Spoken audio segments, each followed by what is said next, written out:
তুরজাউন। আল্লাহর কোরআন জানিয়ে দিলেন আমার বান্দা দুনিয়াতে আমি হায়াতে পাঠিয়েছি, আমার বান্দাকে আবার মওত দান করব। মওত দান করার পর আমার বান্দাকে আমি আল্লাহ আবার জীবিত করে জিজ্ঞাসাবাদ করব, অল উমরিহি ফিমা আপনাহু, ও আমার বান্দা আমি তোমার এত বছর ওমর বয়ে দিয়েছিলাম, তুমি কোন কাজে ব্যয় করেছো? তাই আজকের চৈত্র মাসের 30 তারিখ রবিবার, আগামী 2 দিন মানে পরশুদিন আমাদের কাছে আসছে পয়লা বৈশাখ। এখন পয়লা বৈশাখ বাঙালদের জন্য বছরে প্রথম হলো পয়লা বৈশাখ।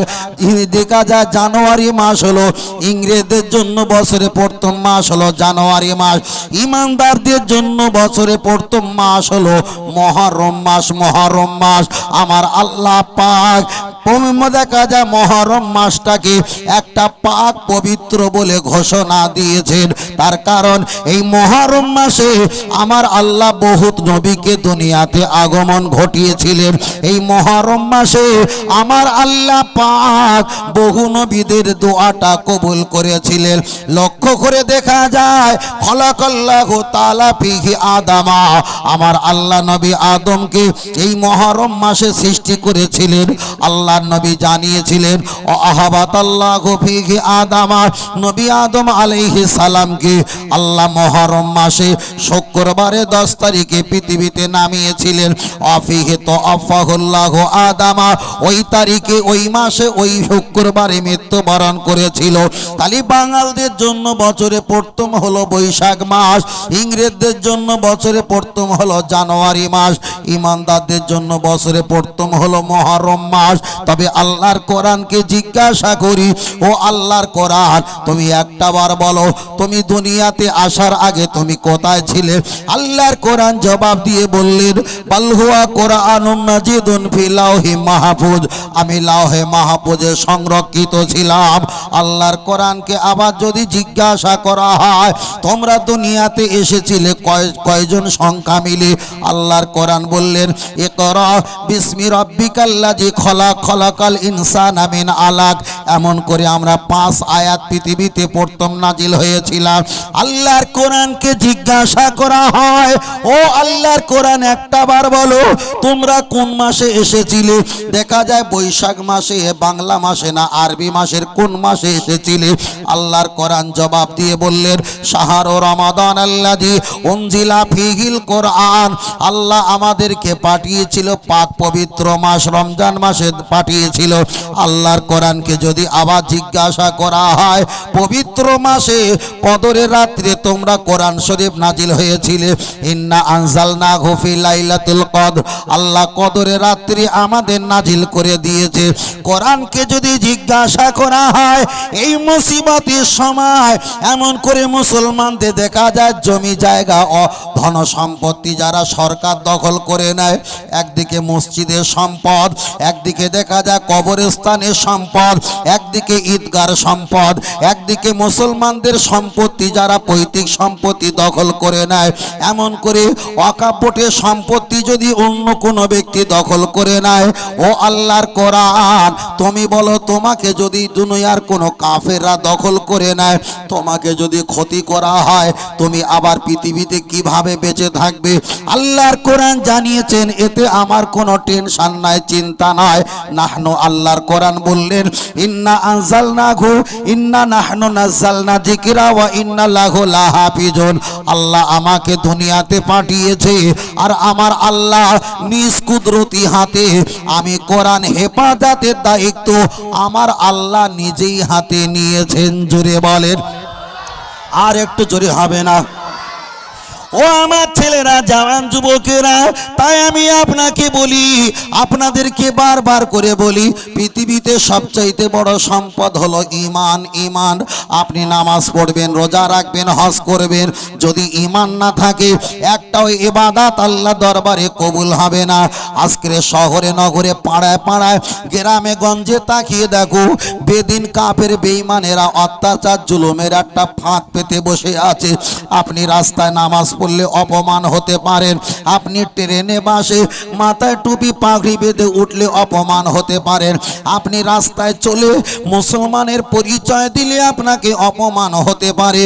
কিছুদিন আগে আপনাদের দেখা যায় ডানকুনি চণ্ডীতলা থানা, দেখা যায় বড় তাজপুর, ওখান থেকে দুটো ছেলে মুসলমান জলসা শুনে আসছিল, মুসলমান পরিচয় দিয়ে তাদেরকে মেরে অত্যাচার রক্তারক্তি করে দিয়েছে। তাই আল্লাহ নবী জানায়, ও আমার উম্মাতানিরা, আমি মুহাম্মদ সাল্লাল্লাহু আলাইহি ওয়াসাল্লাম জানিয়ে দিলাম, আনা খাতামুন নবিয়্যিন লা নাবিয়্যা বাদি, আমি হলাম শেষ নবী, আমার পরে আর কোনো নবী নাই, আমি হলাম আখিরি নবী, শেষ নবী। তবে আমার উম্মতকে একটা অফার জানিয়ে দিই। আল্লাহ নবী হাদিস শরীফে বললেন, মান তামাসসাকা বি সুন্নতি ইনদা ফাসাদি উম্মতি ফালাহুম আজরুম বি আতা শাহিদ আও কামা ক্বালা আলাইহিস সালাম। এই মুসিবতের দিনে মাথায় টুপি দিলে বড় কষ্ট হয়, এই মুসিবতের সময়ে মুখে দাড়ি রাখলে বড় অপমান হতে হয়, এটা আমাদের টেনশন লেগে যায়।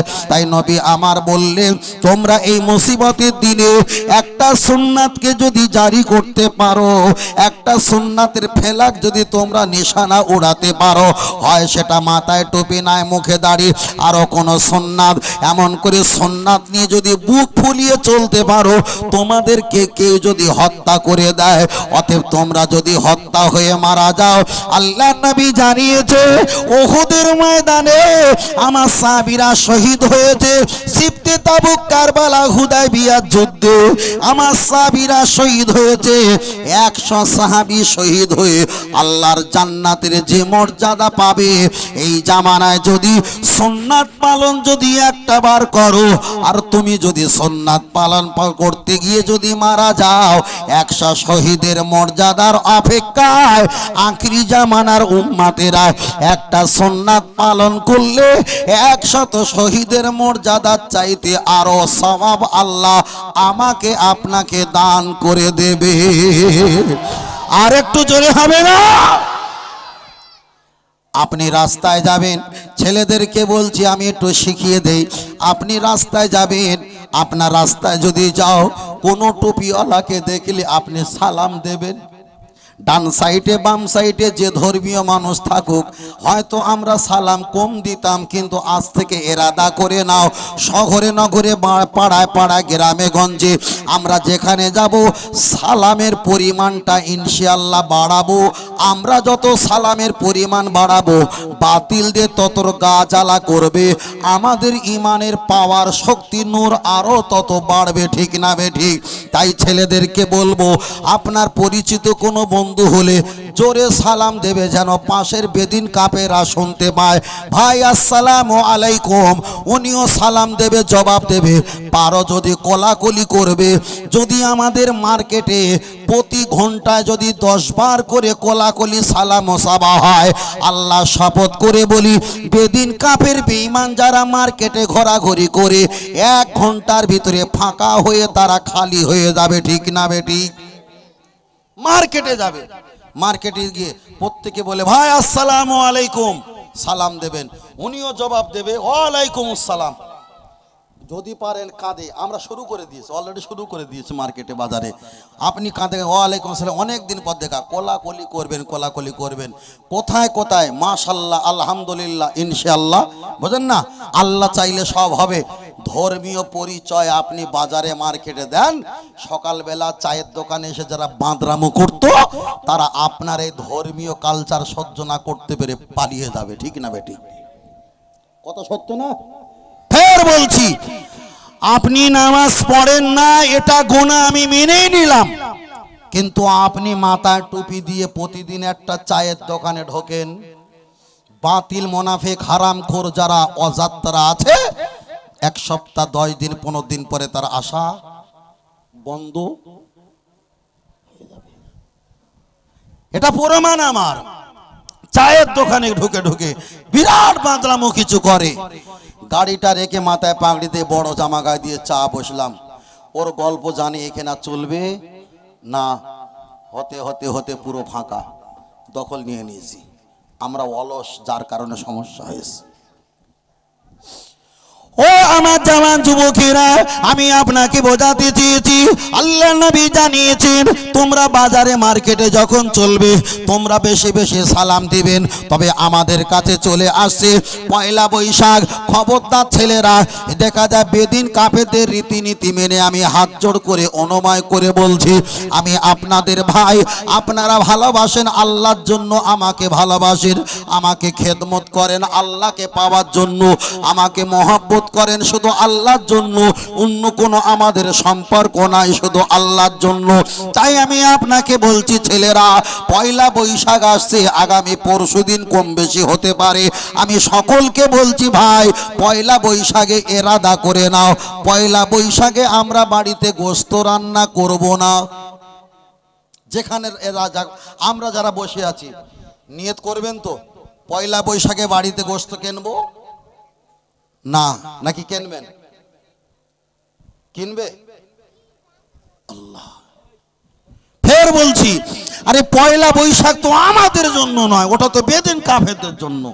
আমরা ওই দিনে আনন্দ করে কোনো বিরিয়ানি পলোয়াত আমরা এগুলো খাবো, কোনো মেহমান কুটুম এসছে আপনি গোশত নিয়ে এসছেন, এটা ভিন্ন। কিন্তু ওই দিনে পয়লা বৈশাখকে কেন্দ্র করে আমরা বাড়িতে গোশত রান্না করব না, ভালো মন্দ রান্না করব না, আমরা প্রমাণ করাবো যে এটা আমাদের না। বলো সুবহানাল্লাহ। ও আমার জানা যুবকের, আমি আপনাকে বোঝাতে চেয়েছি, লক্ষ্য করে দেখা যায় পয়লা বৈশাখে ছেলেদেরকে বলছি হাত জোড় করে, পয়লা বৈশাখে আপনারা বাইকটা সার্ভিস করে, ওয়াশিং করে, পরিষ্কার পরিচ্ছন্ন করে, তেল মাখিয়ে সুন্দর করে সাজগোজ করিয়ে মার্কেটে বাজারে এ মাথা ও মাথা দৌড়বে না। ওরা যাক, ময়দান ফাঁকা হয়ে যাবে, আমরা গেলে ময়দানটা ভর্তি হবে, ওরা আমাদের নিয়ে আনন্দ উপভোগ করবে। আমি বলছি আপনারা ওই দিন যাবেন না, আপনারা কখনো পয়লা বৈশাখে মেট্রো কিংবা গাড়িতে কিংবা বাসে কিংবা ডেলাস কিংবা টুরিস্ট কোনো গাড়িতে, 107 গাড়িতে, এমন কোনো গাড়িতে জেনারেটর বক্স বাজিয়ে পিকনিক করতে যাবেন না, এটা হারাম হারাম হারাম। আল্লাহ নবী বললেন লানাতাল্লাহাল মুতাসাব্বা, আমার উম্মাতেরা তোদের জন্য আমি ভালো করে ঘুমাতে পারলাম না, তোদের জন্য আমি খেতে পারলাম না, তোদের জন্য আমার জন্মভূমি ছেড়ে দিয়ে মক্কা শরীফ থেকে মদিনা শরীফে হাজির হয়েছিলাম, তোদের জন্য দুনিয়া থেকে চলে আসার পর আমি রওজা মোবারকে এখনো চোখের পানি জারি করি। আল্লাহ নবী কিয়ামতের ময়দানে আমাদের জন্য চিৎকার করে কাঁদতে কাঁদতে আল্লাহর কাছে শাফাআত চাইবে। আমার নবী বলবেন আনা সাইয়্যিদু উলদি আদম ইয়াউমাল কিয়ামা, আমি তোমাদের সর্দার লিডার হেড হয়ে যাব, আমার ওসিলা তোমরা সুপারিশ পাবে। সেই নবী বলেছেন খবরদার লানাতাল্লাহাল মুতাসাব্বা, আমার আল্লাহ তোমাদের প্রতি লানত দেবে, গজব দেবে, ধ্বংস করে দেবে। তোমরা যদি বেদিন কাফের বেঈমান তাদের মুতাসাব্বা, তাদের সঙ্গে যদি তোমরা মিলিত হও, তাদের ধর্মের ব্যাপারে যদি এক হয়ে যাও, আল্লাহ আমাকে আপনাকে গজব দান করবে। তাই আজকের নিয়ত করে নেন পয়লা বৈশাখে আমরা গোশ মাছ ভালো মন্দ রান্না করে খাবো না। ফের বলছি মেহমান কুটুম আত্মীয় এসেছে, এটা ভিন্ন ব্যাপার, ওই তারিখ ওই মাসকে খেতে হবে এমন নিয়ত করে খাবেন না, এটা কঠোর হারাম হারাম হারাম। আপনাদের বলছি গান বাজনা চালাবেন না, মাইক চালাবেন না, কখনো গানের আওয়াজ সাউন্ড আপনারা করবেন না। ফের বলছি কোথাও গিয়ে আপনারা পিকনিক করবে না, পয়লা বৈশাখে নিয়ত করে দীঘায় গিয়ে আপনারা ডুব দেবেন না, সাঁতার কাটবে না। তাই আমি আপনাকে একটা বারবার করে বলছি, আমরা একদিন বিদায় নিয়ে চলে যাব, আমরা দুনিয়া থেকে একদিন পরকালে চলে যাব। আমাদের প্রজন্মিত যে ছেলেগুলো আসছে এদের উপরে আরো ভয়াবহতা হবে, এদের উপরে আরো অনেক জুলুম অত্যাচার হয়ে যাবে। তাই আমি আপনাকে বারবার বলছি, নবী আমার বললেন, আমার আল্লাহ নবী বলেছেন লা তাকুমুসসা, আল্লাহ অতদিন পর্যন্ত কিয়ামত দেবে না যতদিন পর্যন্ত আমার উম্মাতেরা নামাজের মাসাল্লা হাতে থাকবে কিন্তু নামাজ পড়ার সুযোগ পাবে না, নামাজ পড়ার তারা কখনো সুযোগ পাবে না। মুসিবত ওদের সামনে কালো মেঘের মতো ঘেরা করে আসবে। তাই আমি আপনাকে বোঝাতে চেয়েছি, আজকে দেখা যায় যদি কবরস্থানটা দখল করে নেয়, আগামী 2 বছর পর পরে এবার বিল পাস করবে, কবরস্থানে দাফন কাফন করানো হবে না, আমাকে আপনাকে ওই চিতায় ফেলে পোড়ানো হবে, কাঁকড়া পোড়ানো করা হবে। আবার 2 বছর পরে দখল করবে, মসজিদের আজানটা বন্ধ করে দাও, লাউড স্পিকার কমিয়ে দাও, পরে বলবে মসজিদটা ওয়াকফে সম্পত্তি সরকার নিয়ে নিয়েছে, মসজিদের কাছে একটা করে 2টো করে সিভিক পুলিশ দাঁড় করিয়ে দেবে, মসজিদের তালা খুলতে দেবে না। এটা হলো কঠিন সময়, সেই জামানা, আখরি জামানা। তাই আমি আপনাকে বোঝাতে চেয়েছি, চলে একদিন যেতে হবে, হয় আগে নয় পরে, চলে একদিন যেতে হবে। তবে নবী আমার জানিয়েছে যাওয়ার আগে আল্লাহকে ভয় করো। আল্লাহর কোরআন জানিয়ে দিয়েছে, ইয়া আইয়ুহাল্লাযীনা আমানুত্তাকুল্লাহ, হে ঈমানদারেরা তোমরা আমাকে ভয় করো, হাক্কা তুকাতিহি ওয়ালা তামুতুন্না ইল্লা ওয়া আনতুম মুসলিমুন। তোমরা অতক্ষণ পর্যন্ত মরণের জায়গা তোমরা পৌঁছো না, যতক্ষণ না পর্যন্ত ইল্লা ওয়া আনতুম মুসলিমুন, তোমরা ঈমানদার মুসলমান যতদিন না হবে। তাই বারবার করে বলছি, তাদের ধর্ম তাদের জায়গায়, আমাদের ধর্ম আমাদের জায়গায়। আল্লাহ নবী এক সময় বসে আছেন, কিছু কাফের বেদিনরা এসে আল্লাহ নবীকে জিজ্ঞাসা করলেন, ইয়া রাসূলুল্লাহ, হাবিবাল্লাহ, আপনি আমাদের মন্দিরে গিয়ে কিছুটা ইবাদত করবেন, আর আমি আপনার মসজিদে এসে আপনার নামে ইবাদত করে দেব, আমাদের সম্প্রীতি বজায় থাকবে। আল্লাহ নবী বললেন, এই বিষয়টা আমি আজকে বলবো না, আগামী কালকে বলবো। সকাল হয়ে গেছে, নবী পাকের দরজা মোবারকে আওয়াজ দেয়, ইয়া রাসূলুল্লাহ, আপনি তো বলেছিলেন আগামী কালকে বলবো, চলেন চলেন চলেন, আপনি আমাদের গির্জায় গিয়ে পুজো করে দাও, আমরা আপনার মসজিদে নববীতে নামাজ পড়বো, আমাদের এলাকার লোক বলবে এটা সম্প্রীতি, এটা ভালো, এটা ভালো। আল্লাহর কোরআন সঙ্গে সঙ্গে নাজিল হয়ে গেল, আয় আমার হাবিব দাঁড়িয়ে যাও, যারা তোমার কাছে পৃথিবীতে শান্তি নিয়ে তোমার কাছে যারা এসেছে, এরা একটাও ভালো না, একটাও ভালো না, এরা কাফের, ওদেরকে তুমি দরজা খুলে বলে দাও, কুলিয়া আইয়ুহাল কাফিরুন, হে কাফেররা তোমরা শুনে রেখে দাও, লা আবুদু মা তাবুদুন ওয়ালা আনতুম আবিদুনা মা আবুদ, তোমরা যাকে স্রষ্টা বলে মানো, আমরা ঈমানদার মুসলমান তাকে স্রষ্টা বলে মানি না, মানি না, মানি না। আমরা যাকে স্রষ্টা বলে মানি, তোমরা তাকে স্রষ্টা বলে মানো না। আমাদের স্রষ্টা হলো একজন, তোমাদের স্রষ্টা হলো লাখো লাখো স্রষ্টা। আমাদের এগনেস্টে তোমরা স্রষ্টা বানিয়েছো, তোমাদের স্রষ্টা তোমরা ইবাদত করো, আমার স্রষ্টা মহান আল্লাহ, আমাদের ইবাদত করতে দাও। আল্লাহর কোরআন পড়ে জানিয়ে দিয়েছে, লাকুম দিনুকুম ওয়ালিয়া দিন, ও আমার হাবিব তুমি ওদের বলে দাও, তোমরা চলে যাও, চলে যাও, আমি গির্জা যেতে পারবো না, তোমরা খবরদার মসজিদে আসবে না, লাকুম দিনুকুম ওয়ালিয়া দিন, তোমার ধর্ম তোমার জায়গা থাক, আমার ধর্ম আমার জায়গায় থাক। তাহলে আল্লাহ নবীর কাছে বেঈমান কাফেররা এমন অফার নিয়ে এসেছিল, আমরা সম্প্রীতির জন্য মসজিদে কিছু নামাজ পড়বো তোমার আল্লাহর নামে, তুমি আমাদের স্রষ্টার নামে পুজো করে দাও। আল্লাহর কোরআন বললেন এটা হারাম, ওদের ধর্ম ওদের জায়গায়, তোমার ধর্ম তোমার জায়গায় কখনো মিলিত হতে পারবে না। সেই নবী যদি আল্লাহ পাক এটা যাওয়া যদি হারাম করে দেয়, তাহলে ঈমানদারদের জন্য বছরে প্রথম হলো মুহররম মাস, ইংরেজদের জন্য বছরে প্রথম হলো জানুয়ারি মাস, আর বাঙালদের জন্য বছরে প্রথম হলো বৈশাখ মাস। তাহলে তাদের ধর্ম তারা করবে, ওখানে আমরা যাব না, আমাদের ধর্ম আমরা করব, ওরা এখানে আসবে না। এটাই হলো আল্লাহর কোরআনের বিধানের ফায়সালা। আর একটু জোরে হবে না?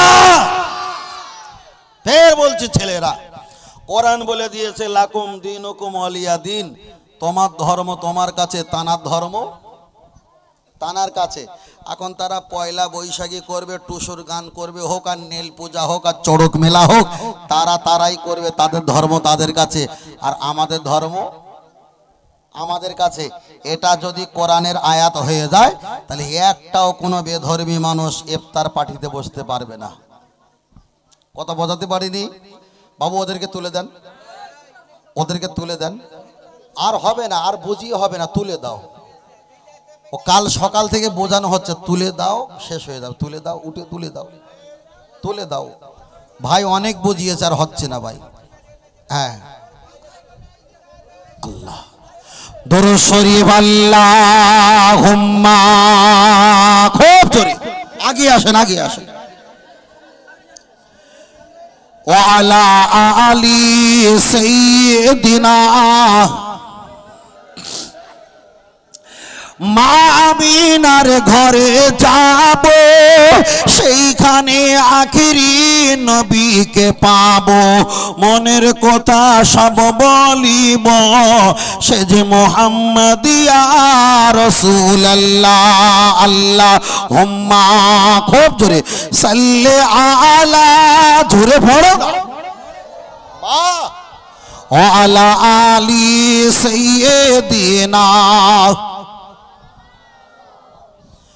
ও আমার জওয়ান যুবকের, আমি আপনাকে বোঝাতে চেয়েছি, তাহলে মসজিদ যদি দখল করে নেয়, সরকারের আন্ডারে যদি চলে যায়, আপনি রাতের বেলা কি আজান দেবেন? চলবে না। সরকারের পক্ষ থেকে ওখানে বাবা পুলিশ লাগিয়ে দেবে, বিপদ। চলেন একটাবার আগিয়ে যাওয়া যাক। লক্ষ্য করে দেখা যায়, আপনি যদি ঈদের নামাজ পড়তে যাও, ঈদগাহ যদি একটাবার অকাপ বোটে সম্পত্তি ওরা দখল করে নেয়, আপনার কিন্তু ঈদের নামাজ পড়তে দেবে না।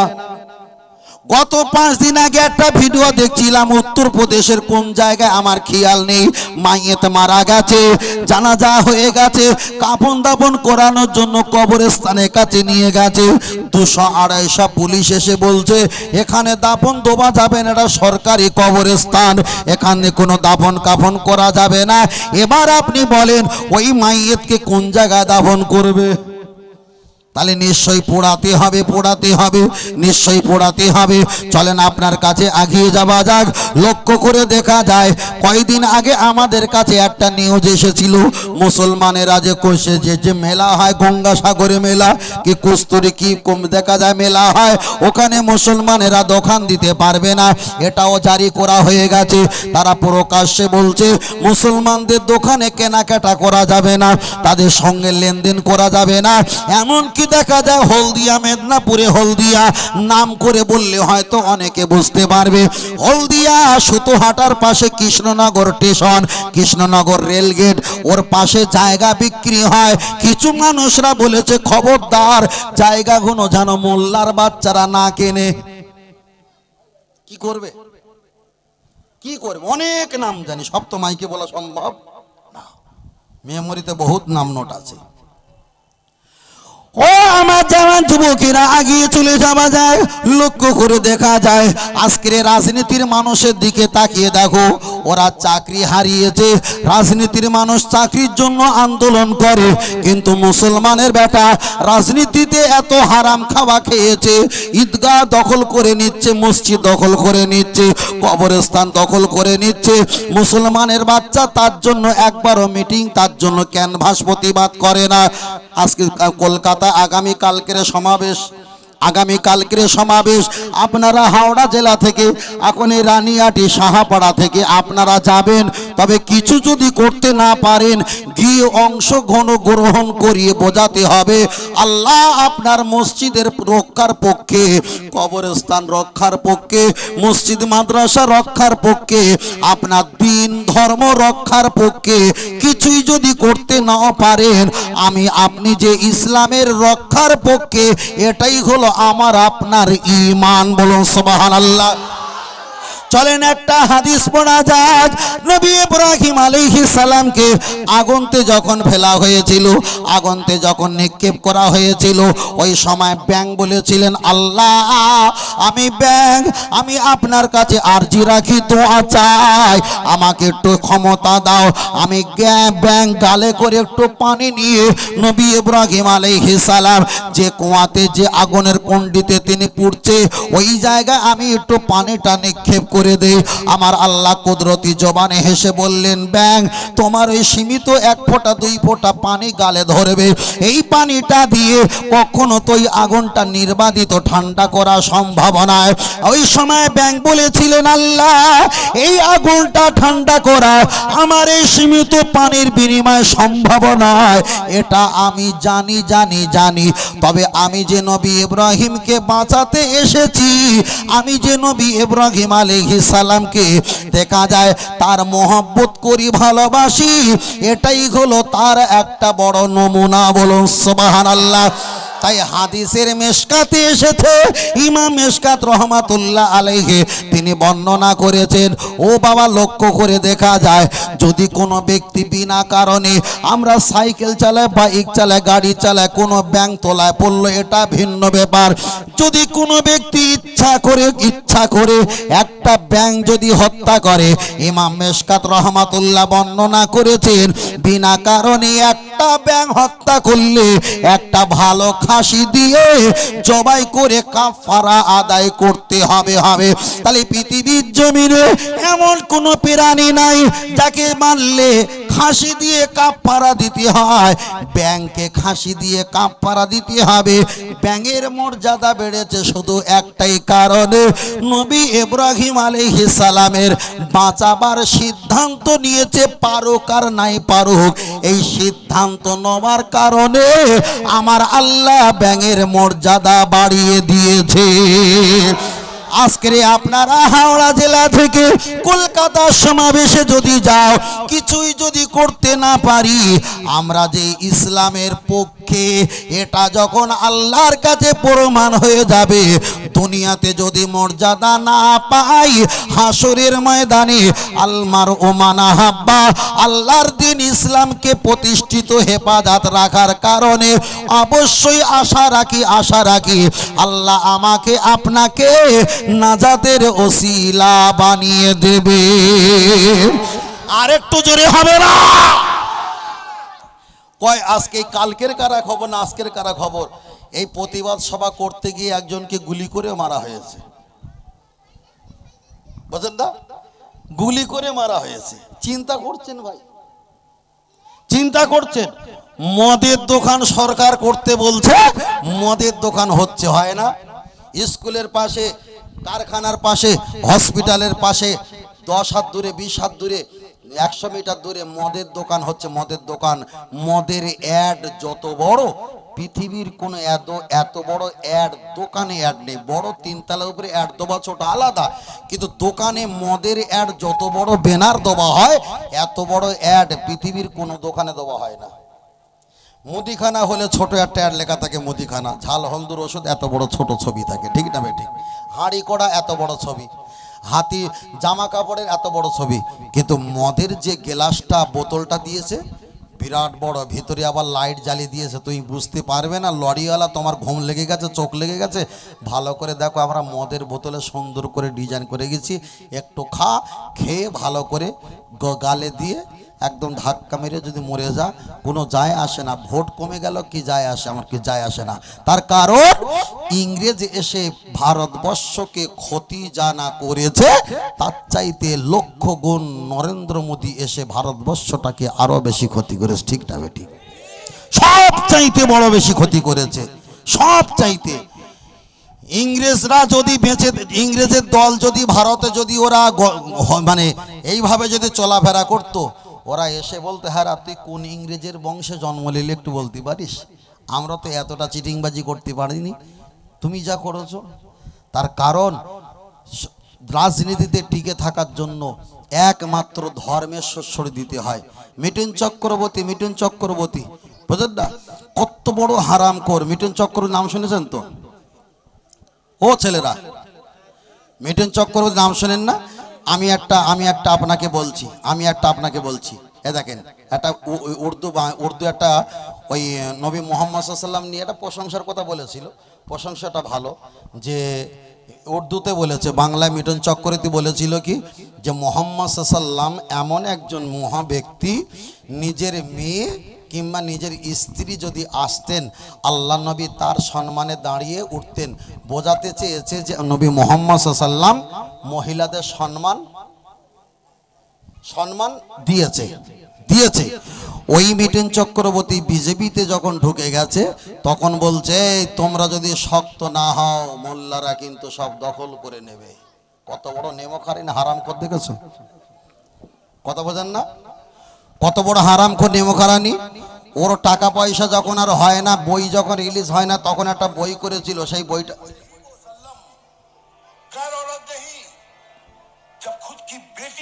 दाखिल होती थी तो आप इस्तेकबाल में खड़े हो जाते थे। কথা বুঝতে পেরেছেন? তাহলে তার জন্য খাড়া হয়ে যেত, প্রশংসা করেছে। তিনি একটা বই করেছিল, বইটার নাম হচ্ছে রহমত আলী। ছেলেরা জানো তো? আমার সাথে ছেলে ভালো জানেন না? রহমত আলী বই করে মার্কেটে টিকে গেছে।